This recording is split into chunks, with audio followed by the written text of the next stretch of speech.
প্রিয় শিক্ষার্থীগণ, আজকে আমি সমান্তর ধ্রুব সংখ্যার ধারা n-তম পদের সমষ্টি নির্ণয় সম্পর্কে আলোচনা করব।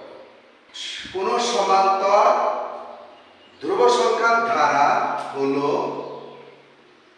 5 প্লাস 5 প্লাস 5 প্লাস ডট। এটা হলো কোন সমান্তর ধ্রুব সংখ্যার ধারা। তো এখন এই ধারা n-তম পদের সমষ্টি নির্ণয় করব। তাহলে আমরা লিখতে পারি প্রথম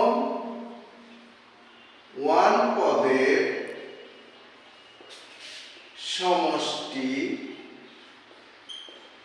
সমান কত? প্রথম পদটাই আছে 5, অর্থাৎ প্রথম এক পদের সমষ্টিও হবে 5। প্রথম পদ আছে 5, প্রথম এক পদের সমষ্টিও 5।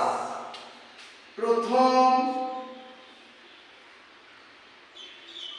2 পদের সমষ্টি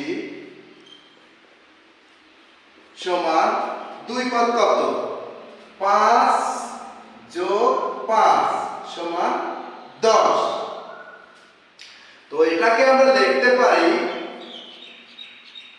2 into 5 মানে কি কত? 2 into 5 মানে 10। আমার প্রথম 2 পদ আছে 5 যোগ 5, তাহলে প্রথম 2 পদ যোগ করলাম কত হলো? 10।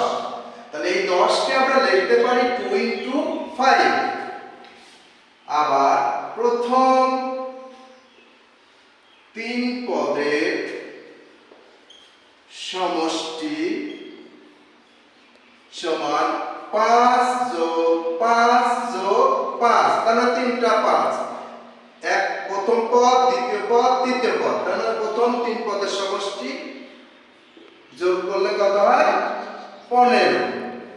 তো এই 15 কে আমরা লিখতে পারি 3 into 5। সেই আলোকেই আমরা প্রথমটা লিখতে পারি কি?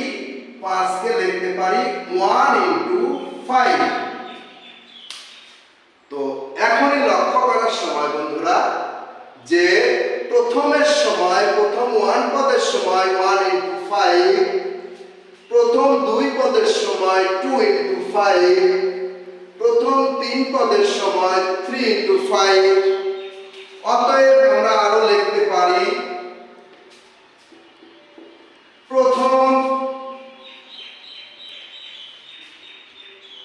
10 পদের সমষ্টি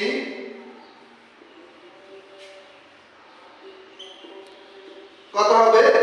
নিশ্চয় তোমরা বলতে পারবা 10 into 5 সমান কত হয়? 5 10 50।